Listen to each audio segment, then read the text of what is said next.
Bismillahirrahmanirrahim. Assalamualaikum warahmatullahi wabarakatuh. Alhamdulillah, alhamdulillahilladzi hadana lihada wa ma kunna linahtadiya laula an hadanallah. Asyhadu an la ilaha illallah wahdahu la syarikalah wa asyhadu anna Muhammadan abduhu wa rasuluhu la nabiyya wa la rasula ba'dah wa la haula wa la quwata illa billah. Rabbi shrah li sadri wa yassir li amri wahlul 'uqdatam min lisani yafqahu qawli, amma ba'd. Pemirsa, peserta ataupun jamaah kaum muslimin, kajian Ramadan ba'da zuhur yang mudah-mudahan kita senantiasa dirahmati dan dimuliakan oleh Allah Subhanahu wa taala. Alhamdulillah, alhamdulillah, tsumma alhamdulillah, bersyukur kita kepada Allah Subhanahu wa taala atas limpahan nikmat yang begitu banyak, terutama nikmat iman dan Islam dan juga nikmat kesehatan dan kesempatan. Alhamdulillah, pemirsa sekalian, pada hari ini kita masih mendapatkan nikmat berupa umur, berupa kesehatan, sehingga kita bisa menjalankan rangkaian ibadah di bulan suci Ramadan ini. Mudah-mudahan seluruh rangkaian ibadah yang kita kerjakan senantiasa mendapatkan ridho dan pahala dari Allah Subhanahu wa ta'ala. Amin ya rabbal alamin. Salawat beriring salam semoga tetap tercurahkan keharibaan Nabi besar kita, Nabi Muhammad sallallahu alaihi wasallam. Beliau Nabi panutan kita, suri toladan kita, yang dengan dakwah dan perjuangan beliau diteruskan oleh para sahabat, tabi'in, tabi'ut tabi'in, dan para ulama dari satu generasi ke generasi berikutnya, sehingga pada hari ini kita bisa merasakan betapa manisnya iman dan betapa indahnya ajaran agama Islam. Mudah-mudahan kita termasuk di antara umat Rasulullah yang senantiasa konsisten dalam berislam, dan mudah-mudahan kita termasuk di antara umat beliau yang mendapatkan syafaat beliau di yaumil akhir kelak. Amin amin ya rabbal alamin. Pemirsa, kaum muslimin yang dirahmati oleh Allah Subhanahu wa taala, pada kesempatan kajian Ramadan ba'da zuhur siang hari ini, saya akan melanjutkan tema yang kalau tidak salah tanggal 10 Mei ya, saat kajian menjelang buka, berkenaan dengan bagaimana semestinya kita ya, kaum muslimin berpegang teguh ataupun berkomitmen dengan ajaran agama Islam di satu sisi, kemudian di satu sisi yang lainnya kita pun dituntut untuk bisa bersikap toleran terhadap agama lainnya. Nah, kemarin saat kajian menjelang buka belum selesai, baru satu bagian bahasan terkait dengan bagaimana kita harus menjaga akidah kita. Adapun tentang bagaimana konsep toleransi di dalam Islam, kita ketika itu belum membahasnya karena waktu tidak memungkinkan. Insya Allah pada kesempatan ba'da dhuhr ini akan kita kaji secara bersama-sama. Pemirsa yang dirahmati oleh Allah Subhanahu wa taala, sedikit mereview apa yang telah kita kaji di pertemuan sebelumnya, bahwasanya secara garis besar ya, tipologi ataupun sikap beragama penganut agama yang ada di dunia ini terbagi menjadi 3 tipologi ya. Tipologi yang pertama adalah eksklusivisme, kemudian tipologi yang kedua adalah inklusivisme, dan tipologi yang ketiga adalah pluralisme. Nah, sudah kita bahas maksud dari ketiganya di kajian sebelumnya. Adapun dari pembahasan tersebut kita simpulkan bahwasanya kita sebagai kaum muslimin ya harus bersikap eksklusif dalam masalah akidah. Kita harus yakin bahwasanya Islamlah satu-satunya agama yang benar. Islamlah satu-satunya jalan kebahagiaan, jalan keselamatan baik di dunia maupun di akhirat. Tidak ada jalan keselamatan lain kecuali ketika kita menganut agama Islam.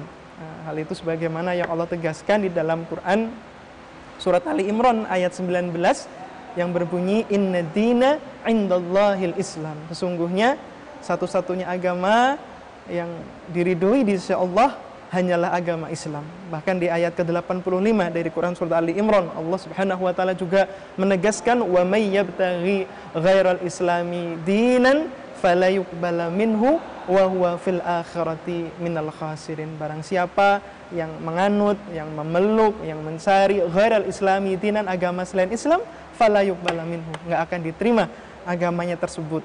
Mereka beribadah, mereka berbuat baik, tapi ibadah mereka, amal baik mereka tidak akan diterima oleh Allah karena mereka salah alamat, karena mereka beribadah kepada selain Allah, dan Allah pun tidak akan menerima amal ibadah yang tidak dialamatkan kepadanya. Dan ini terjadi bagi mereka yang menganut agama selain Islam. Nah, pemirsa yang dirahmati oleh Allah, maka disimpulkan bahwa kita harus sadar, kita harus yakin betul Islamlah satu-satunya agama yang hak, satu-satunya agama yang diridhoi di sisi Allah, dan satu-satunya agama yang diterima oleh Allah Subhanahu wa taala.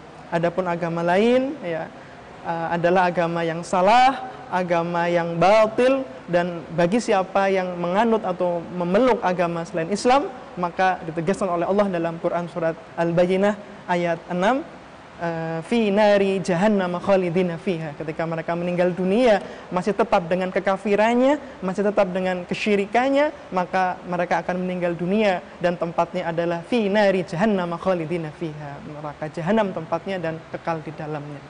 Pemirsa yang dirahmati oleh Allah Subhanahu wa taala. Nah, sikap keberagamaan yang eksklusif ini yakni meyakini hanya Islamlah satu-satunya agama yang benar, tidak lalu kemudian mendorong kita untuk bersifat keras terhadap agama lain. Karena salah satu di antara karakteristik, bahkan karakteristik utama dari ajaran agama Islam adalah rahmatan lil alamin. Islam atau agama yang rahmatan lil alamin, yang penuh dengan rahmat, kasih sayang, penuh dengan cinta lil alamin, untuk semesta alam. Nah, semesta alam ini tentu tidak membeda-bedakan apakah dia muslim ataupun non muslim, bahkan tidak hanya dalam lingkup sesama manusia. Kita subhanallah di dalam Islam diperintahkan untuk berbuat baik kepada binatang, kepada tanaman. Ketika misalkan saat akan menyembelih binatang, apakah kambing, sapi, ayam ataupun binatang yang lainnya yang dihalalkan oleh Allah, kita pun di dalam Islam diperintahkan untuk menajamkan pisaunya supaya tidak kemudian menyakiti hewan yang disembelih. Kemudian ketika kita bercocok tanam, kita diperintahkan untuk menyiramnya, memupuknya. Ini termasuk contoh bagaimana rahmatan lil alaminnya Islam ya, pada benda-benda ataupun makhluk-makhluk lain selain manusia, toh apalagi kepada manusia. Dalam berbuat baik sebagai bentuk implementasi rahmatan lil alaminnya Islam, lagi-lagi Islam tidak membedakan dia muslim ataupun non muslim. Nah, pemirsa yang dirahmati oleh Allah, nah bentuk rahmatan lil alaminnya Islam khususnya dalam konteks bagaimana kita bersikap terhadap mereka penganut agama lain. Di dalam Islam kita dianjurkan untuk bersikap toleran ya, bersikap toleransi, mengutamakan sikap toleransi.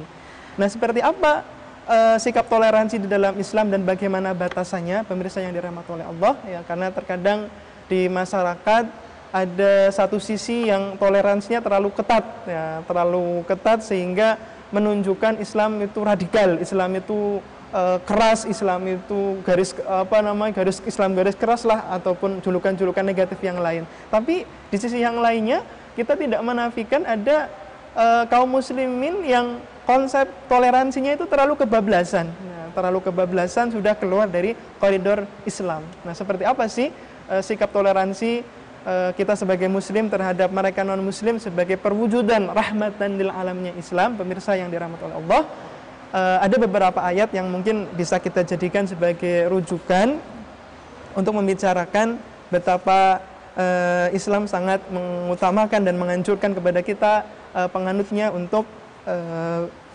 bertoleransi kepada mereka non muslim. Nah, sebelum membahas tentang bagaimana sikap toleransi kita muslim terhadap mereka yang non muslim, saya akan membacakan satu hadis ya, hadis sahih yang diriwayatkan oleh Imam Bukhari. Rasulullah SAW bersabda, wa qaulun nabi sallallahu alaihi wasallam ahabbud dini ilallahi al-hanafiyatu as-samhatu. Dalam hadis tersebut Rasulullah SAW menegaskan bahwasanya ahabbud din ilallah, ya, bahwa agama yang paling dicintai oleh Allah Subhanahu wa taala adalah agama yang apa? Al-hanafiyatu as-samhatu, yakni agama yang Hanafiyah, agama yang lurus, agama yang benar, as-samhatu, dan juga agama yang penuh dengan toleransi, ya, penuh dengan toleransi. Nah, nanti kalau kita kaji apa itu toleransi, dalam hadis ini para ulama ada yang kemudian menerjemahkan toleransi dalam hadis ini maksudnya adalah sikap berlapang dada. Kalau bahasa orang Jawa ada istilah tepo seliro seperti itu. Ada juga as-samhah di sini maksudnya adalah as-sahlah, yakni agama yang memudahkan, sehingga Islam itu adalah agama yang hanif, ya, agama yang lurus, dan as-samhah, agama yang penuh dengan tepo seliro, penuh dengan lapang dada dan memberikan kebebasan terhadap kita penganut agama Islam, dan juga bagaimana kita sangat menghormati dan menghargai agama yang lainnya. Lalu seperti apa pemirsa yang dirahmati oleh Allah, berkenaan dengan bagaimana kita harus bersikap toleran terhadap agama lain, diterangkan oleh Allah di dalam Quran surat Al-Mumtahanah, surat ke-60 ayat 8 hingga ayat 9. Di dalam ayat tersebut Allah Subhanahu wa taala berfirman, la yanhakumullahu 'anil ladzina lam yuqatilukum fid din wa lam yukhrijukum min diyarikum an tabarruhum ilaihim wa tuqsitu ilaihim. An tabarruhum wa tuqsitu ilaihim. Innallaha yuhibbul muqsitin. Yang artinya la yanhakumullahu 'anil ladzina lam yuqatilukum fid din. Allah tidak melarang kita umat Islam untuk antabarruhum wa tuqsitu ilaihim, untuk berbuat kebajikan, untuk berbuat baik, dan wa tuqsitu ilaihim, dan berbuat adil kepada mereka non muslim. Tapi ada catatannya, yakni anil ladzina lam yuqatilukum fid din wa lam yukhrijukum min diyarikum, yakni kita diperintahkan untuk berbuat baik dan berbuat adil kepada mereka non-muslim selama non-muslim ataupun orang kafir tersebut tidak mengusir kita dari tempat tinggal kita dan tidak memusuhi kita ataupun memerangi kita. Jadi pemirsa yang dirahmati oleh Allah Subhanallah, kita tidak boleh kemudian memusuhi mereka yang non-muslim. Kita tidak boleh kemudian yang menyakiti mereka non-muslim. Kita diperintahkan untuk berbuat baik, mungkin dalam bertetangga, dalam hidup bermasyarakat, dalam mungkin pergaulan di dunia politik, mungkin di dunia ekonomi, di dunia bisnis. Kita pun diberi kebebasan dalam muamalah, ya, untuk berinteraksi dan bekerjasama dengan mereka non-muslim.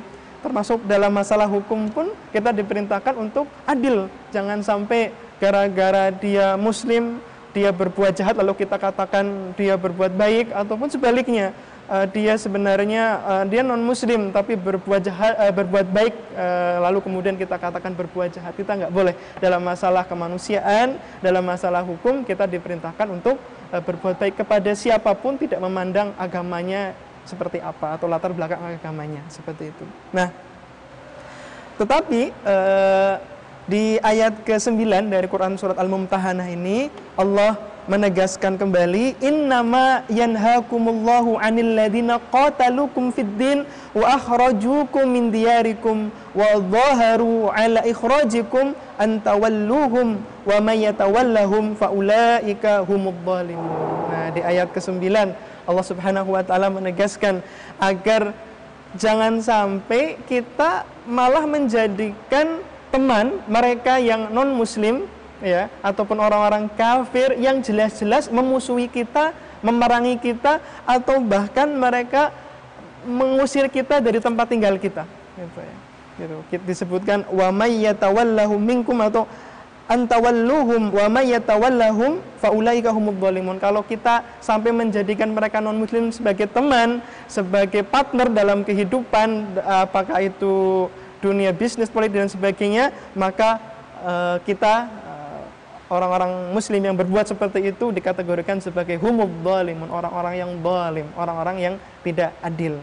Maka pemirsa yang dirahmati oleh Allah, ya, berdasarkan ayat ini kita bisa memahami, ya, bahwa Di dalam Islam kita diperintahkan untuk damai, kita diperintahkan untuk menjalin kerukunan, kita diperintahkan untuk berbuat baik, untuk berbuat adil kepada mereka non-muslim, selama mereka non-muslim juga berbuat baik kepada kita, tidak mengusir kita dari tempat tinggal kita.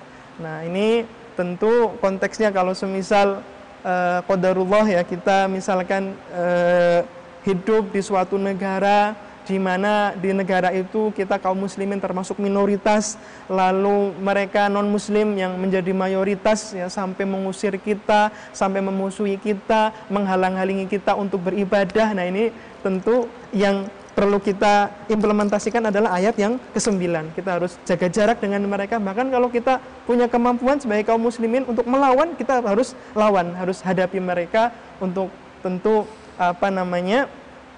menegakkan dan melindungi Islam dan kaum muslimin. Pemirsa yang dirahmati oleh Allah Subhanahu wa taala, ini ayat yang pertama berkenaan dengan bagaimana kita bersikap toleransi. Lalu ayat berikutnya di dalam Al-Qur'an surat Al-An'am ya, dalam Quran surat Al-An'am ayat 108. Ayat 108 Allah Subhanahu wa taala berfirman, wala tasubbul ladina yad'una min dunillahi fayasubbullaha adwam bighairi ilmin. Di ayat tersebut, Quran surat Al-An'am surat ke-6 ayat 108, Allah Subhanahu wa taala berfirman melarang kita ya, umat Islam untuk menghina ataupun mencaci maki sesembahan-sembahan yang disembah oleh mereka non-muslim, seperti itu. Ya. Karena apa, pemirsa sekalian rahimakumullah, disebutkan di sini karena nanti dikhawatirkan ketika kita menghina agama mereka, ketika kita menghina sembahan-sembahan yang mereka sembah, mereka pun non-muslim akan balik mencaci maki dan menghujat Allah Subhanahu wa taala adwan bi ghairi ilmin, dengan melampaui batas serta tanpa disertai oleh ilmu. Subhanallah, pemirsa sekalian rahimakumullah. Di sini Islam sangat menjunjung tinggi kebebasan dalam beragama. Islam sangat menjunjung tinggi sikap menghargai terhadap mereka agama-agama lain ya. Di satu sisi Islam menegaskan bahwasanya Islamlah satu-satunya agama yang benar, bahwasanya Allah lah satu-satunya Tuhan yang hak, satu-satunya Tuhan yang berhak disembah. Tapi di sisi yang lainnya kita pun diperintahkan umat Islam agar jangan sampai kita menghina sesembahan-sembahan agama lain. Tidak boleh kemudian kita menghina agama lain selain Islam, padahal jelas disebutkan huwallazi arsala rasulahu bil huda wa dinil haqq liyudhhirahu 'ala dini kullih.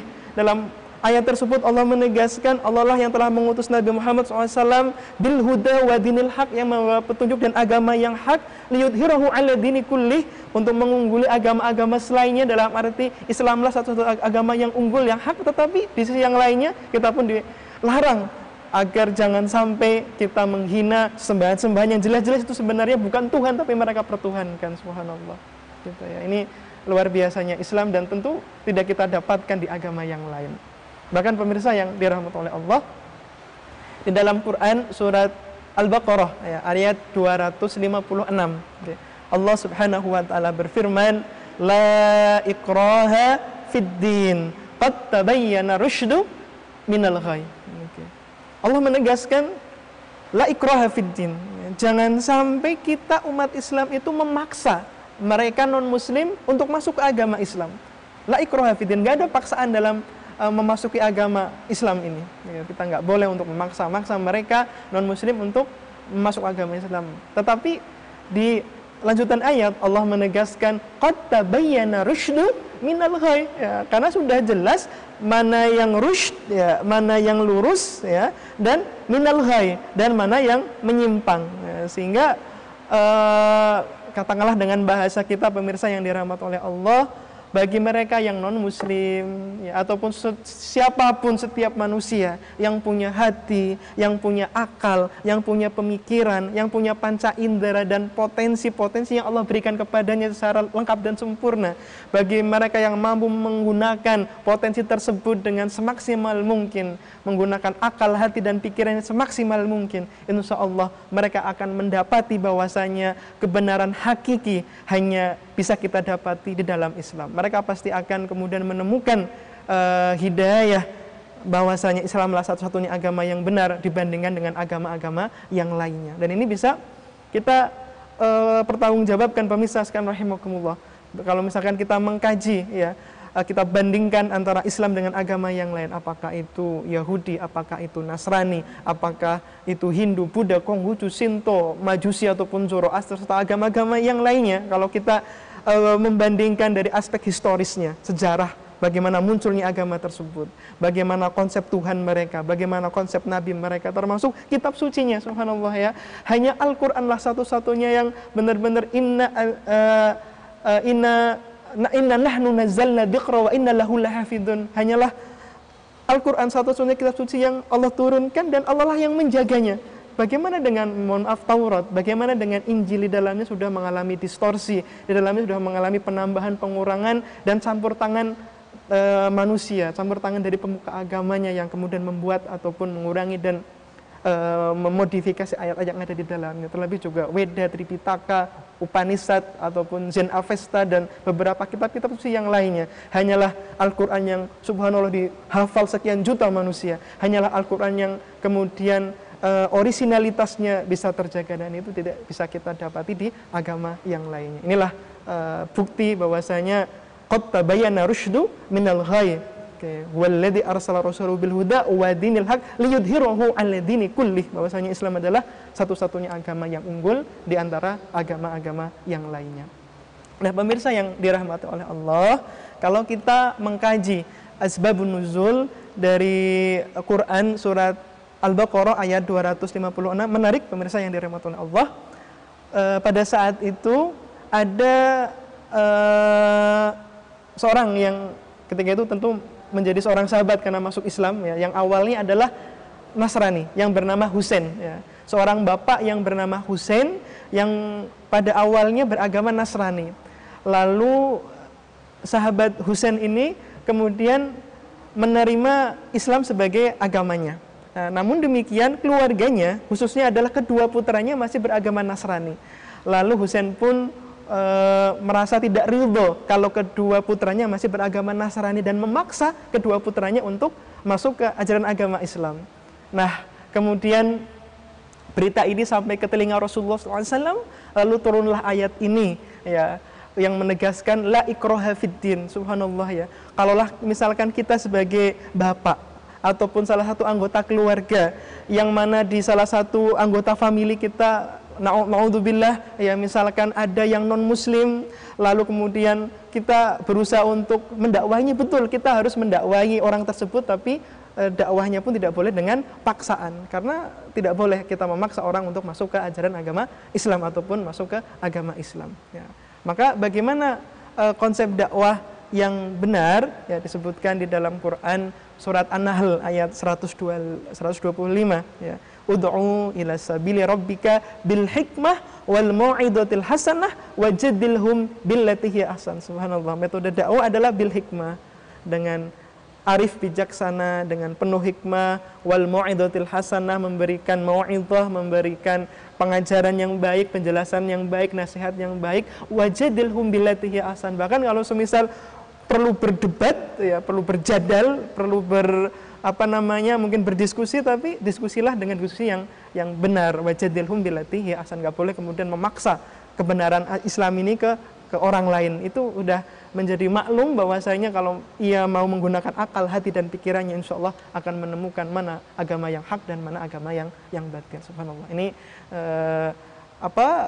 kebebasan agama yang ada dalam Islam, tapi lagi-lagi Allah menegaskan qad tabayyana rusydu minal ghayy.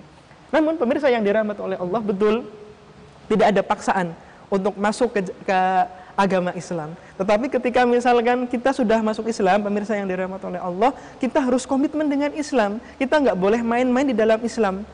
Jangan sampai kemudian, oh ya, bebas untuk masuk Islam, tidak ada paksaan. Lalu apakah kemudian hukum itu juga berlaku bagi mereka yang ingin keluar dari Islam? Oh tidak, pemirsa sekalian rahimakumullah.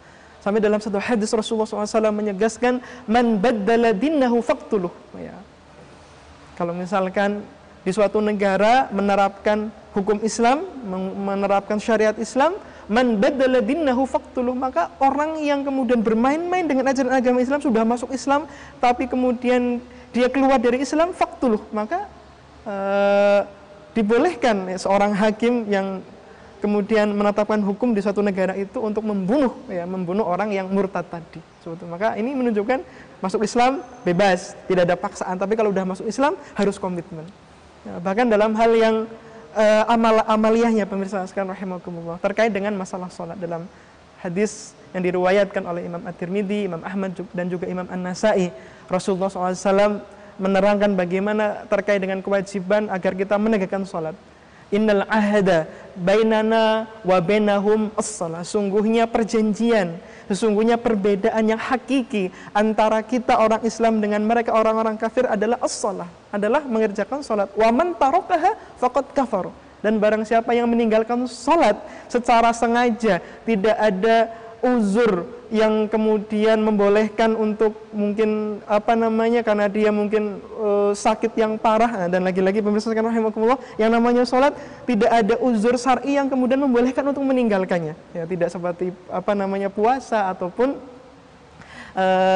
amal ibadah yang lainnya. Sholat tidak bisa kemudian ditinggalkan meskipun seorang itu sakit, ya. Nah, maka kemudian kalau ia meninggalkan sholat dan meyakini bahwa sholat itu tidak wajib, maka faqad kafar, sungguh ia telah kafir. Maka tidak ada main-main dalam urusan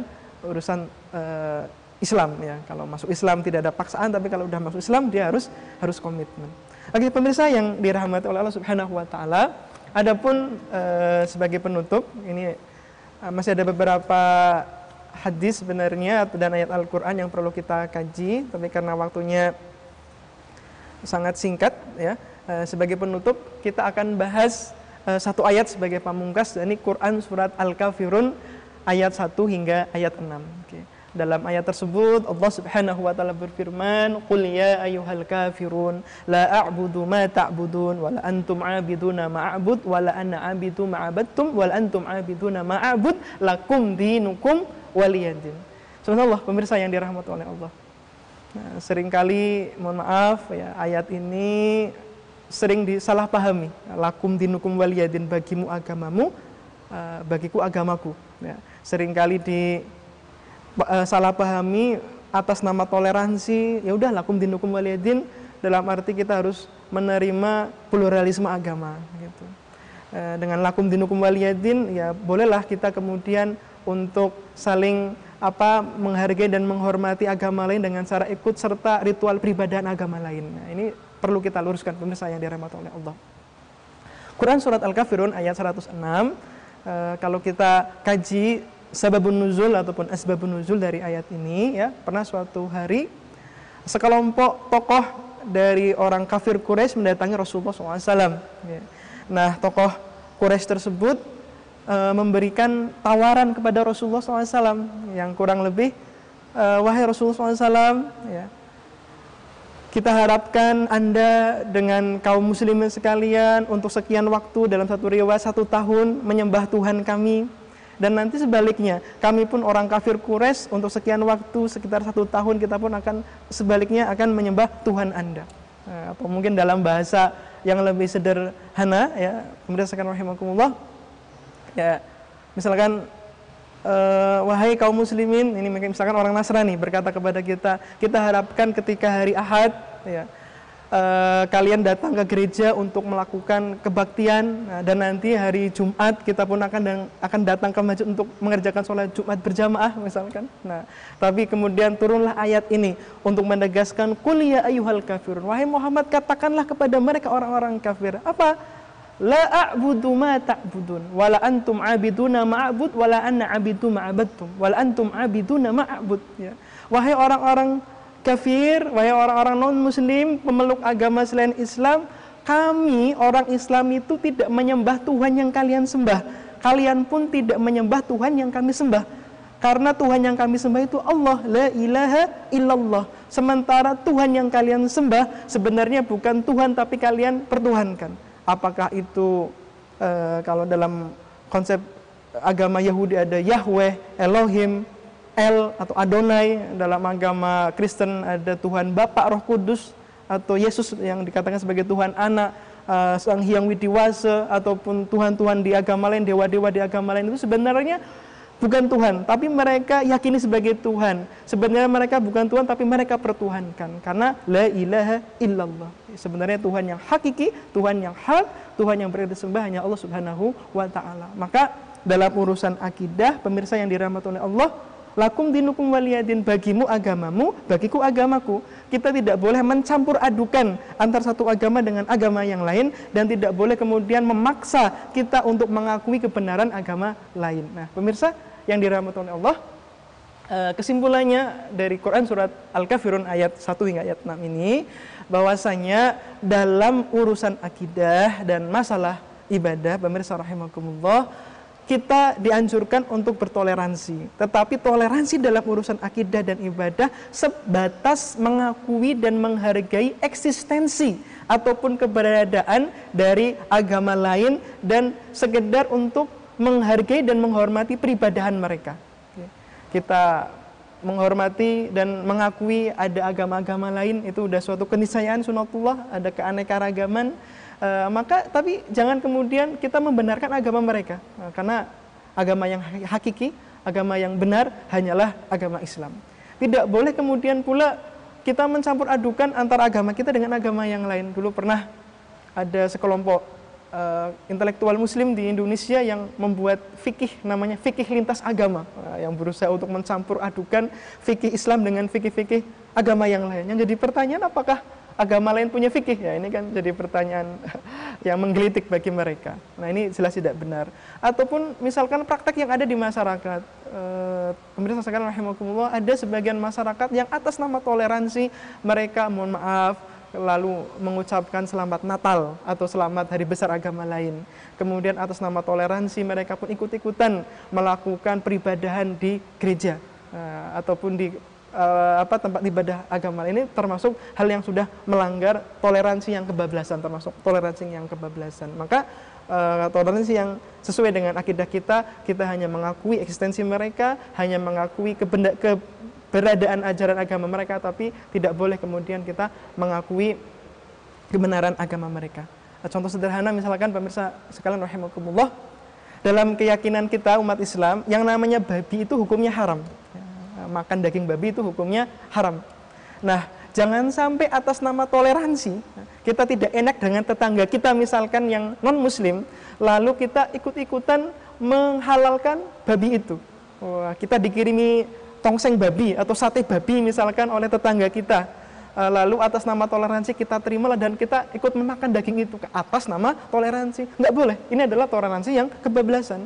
Kita tetap menghormati dan menghargai ketika mereka mau makan babi dipersilahkan, menganggap babi itu halal dipersilahkan, karena itu sesuai dengan keyakinan mereka. Tetapi jangan kemudian mengorbankan akidah kita, mengorbankan keyakinan kita bahwasanya babi itu adalah dagingnya atau adalah barang yang haram, makanan yang haram yang harus kita jauhi. Ya udah, bagi mereka yang mau makan dipersilahkan, ya karena memang tidak ada aturan di agama mereka, tapi dalam agama kita babi adalah haram dan kita harus berpegang teguh dengan hal itu.